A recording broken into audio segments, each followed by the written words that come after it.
身邊闖出過，夕陽照亮了天空，鋪滿火紅的顏色，把星星都掉進了銀河。這個生日快樂，最浪漫的時刻，溫暖你心裏某個角落，願意收集每一片雲朵，一起聽暖風訴說。去看煙火，許多年以後，這是我們的生活。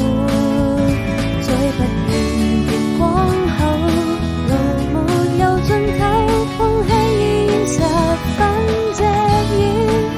慢慢發現一種叫做對彼此的承諾，如今就已不再親密。這氛圍從來難分對與錯，知否這也不算什麼。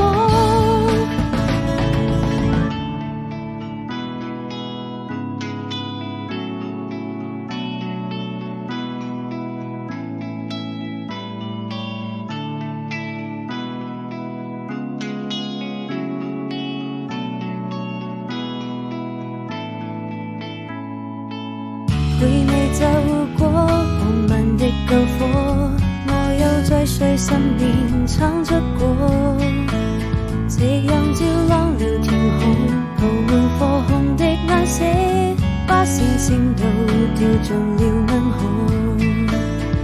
這個生日快樂，最浪漫的時刻，溫暖你心裏某個角落，願意收